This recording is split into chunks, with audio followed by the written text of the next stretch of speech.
વાત કરીશું ખેડાથી। ખેડાના કપડવંજના રેલિયા ફાટક પાસે ગેરકાયદે ઉઘરાણીના ગંભીર મામલે 3 પોલીસ કર્મીઓ વિરુદ્ધ ફરિયાદ નોંધાઈ છે। નડિયાદ એસીબી પોલીસે વર્ષ 2021માં ઘઉં ભરેલી ટ્રક પાસેથી દસ્તાવેજોની માંગણી કરી 5 લાખ રૂપિયાની લાંચ માંગવામાં આવી હોવાના ખુલાસો કરવામાં આવ્યો છે, જેમાં 90,000 રૂપિયામાં સોદો થયો હતો। જ્યારે ફરિયાદના આધારે પુરાવા એકત્ર કર્યા બાદ એસીબીએ કોન્સ્ટેબલ રાજેશભાઈ બારિયાને ઝડપી લીધો છે, જ્યારે અને 2 આરોપીઓને પકડવા ટીમો બનાવવામાં આવી છે।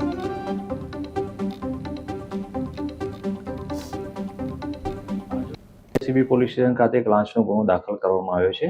એમાં હકીકત એવી છે કે એસીબીમાં જે અરજદારશ્રીએ અરજી આપી હતી તેઓ તારીખ 17/4/2021ના રોજ અરવલ્લી જિલ્લાના મોડાસા ખાતેથી પોતાની માલિકીની ટ્રકમાં ઘઉંના કટ્ટા ભરીને મુંબઈ જવા રવાના થયેલ। તે દરમિયાન અરવલ્લી અને ખેડા જિલ્લાની હદમાં આવેલ રેલિયા ચેકપોસ્ટ કે જે કપડવંજ રૂરલ પોલીસ સ્ટેશનમાં લાગુ પડે છે, તો ત્યાં ફરજ બજાવતા પોલીસ કર્મચારી અને જીઆરડીના માણસોએ આ ટ્રકને રોકી અને જે ટ્રક ડ્રાઈવર કે જે આપણા અરજદાર છે તેમની પાસે ટ્રકના કાગળો અને જે માલ સામાન ભર્યો હતો એના કોઈ દસ્તાવેજ ના હોય, કાયદેસરની કાર્યવાહી કરવાની વાત કરે અને એ દરમિયાન આ જે આરોપીઓ વિરુદ્ધ ગુનો દાખલ કરવામાં આવ્યો છે તે બધાએ એકબીજાની મદદગારી કરી અને શરૂઆતમાં 5 લાખ રૂપિયાની માગણી કરેલ।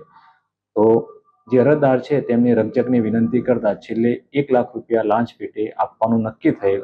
તો 1 લાખ જે લાંચ પેટે આપવાનું નક્કી થયેલ, તો તે લાંચ લેવા માટે આ આરોપીઓ એક અલગ જ પ્રકારની મોડસ ઓપરેન્ડી અપનાવી આજરોજ ખેડા